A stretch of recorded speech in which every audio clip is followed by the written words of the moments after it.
लाज बचा ले बानी। अंडा खात पंडा के देखनी मुर्गा खात मुर्गा खात होता तो जामा चढ़ जाता ऊपर सीधे ना भी कुंड लौकता। आ कल चलावे खातिर निहुरो तारे तो पीछा से हवन कुंड भी फ्री है आधा तबे ओकर पैंट जमा के दाम सधता ना तो नहीं के सध। खड़ा हो जा हो खड़ा हो जा पसेना फेंक दे के हाली। हां पूरा अभी तो अब का सीतरी छोड़ ले बा। हां पसेना फेंक के अठे कोई के मुंह पर काट दो। हां मुंह पर काट सकेली तारा खातिर तो फ्री बा। तारा हम कितना मानी ले तू जानता रू बहुत मानी ले यही जमन करते के एगो लाइदारी दी लेकिन चल एगो खड़िया ले लो होई नु लाइदारी का देखई बे बनवारी मेहरारू जोन मर्द के सामने खात ना रहे। अब एक एगो प्लेट में काका देखईबा त्रिपुरारी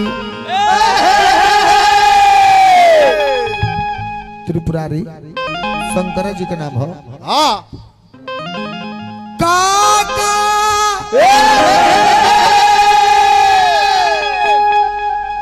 देखईबा त्रिपुरारी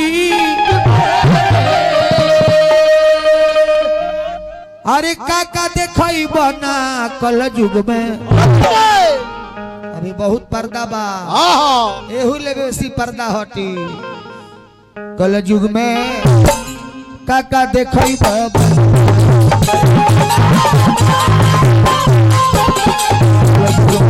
काका देखई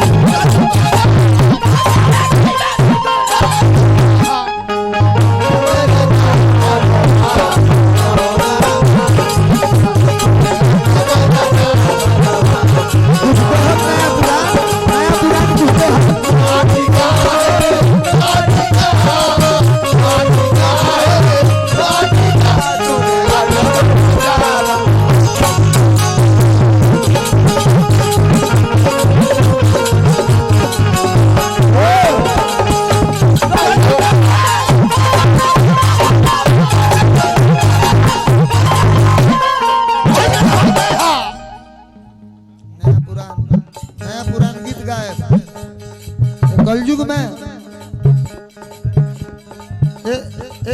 बात नहीं की कहते पंडित जी जे भी होई हम क्षमा चाहे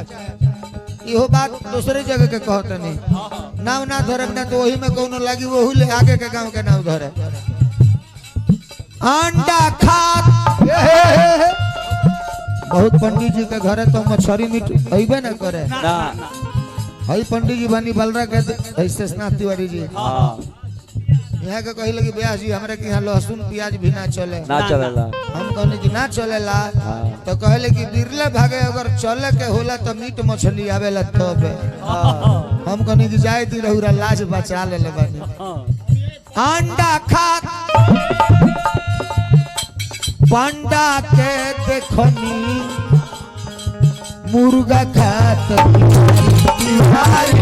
मुर्गा खात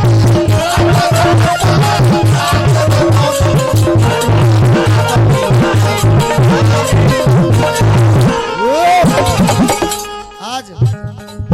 20-22 वर्ष पहले के बात कहता नहीं बरहिमा मोड़ पर एगो दुकान में अंडा मुर्गा के मीट एक आदमी हमरे के खिया दे तो ओकरा के हम चूसनी नु तो वही में एगो हड्डी रहे वो हड्डी सर दे पतो न चलल तले हमरा गर्दन के चीर के भीतर चल गई। हम अपन बात कहतनी झूठ ना कहब शंकर जी के दरबार में कहतनी अब वो व्यक्ति के नाम ना धरब वहां के यही जे शामिल भी बनी ब्याजी अंडा खात आज के बात नहीं कहत आज ना खाइले अब ना खाइले हम लेकिन एक समय में रहे कि हमार व्यवस्था हां एक समय में ना बचा ले ली हमरा शाह परिवार से श्री जय प्रकाश शाह के हाथ से 51 रुपया आई शंकर जी के धाम में शंकर जी वहाँ के सदा कल्याण करी परिवार में मंगल के वर्षा करी। पैसा ले ले पीछे से आई। अंडा खात फिर पुरस्कार फिर विपिन बाबू के नाम से और लड़कुआ के हाथ से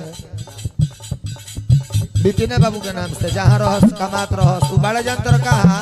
हम गई रहनी फरीदाबाद तो कहते रहे कि बाबा हम मानी गुड़गावा आई ना एगो बदरपुर बॉर्डर जगह बा वही जब भेंट हो जाई हम जब बाबू टाइम नहीं खाना तो हम रोकती तो 5 जना ओजा से आवे के तैयार रहले। कौ दिन भाई 12-13 दिन पहले के बात है काजी 10-12 दिन अंडा बंडा के देखनी मुर्गा खात तिवारी मुर्गा खात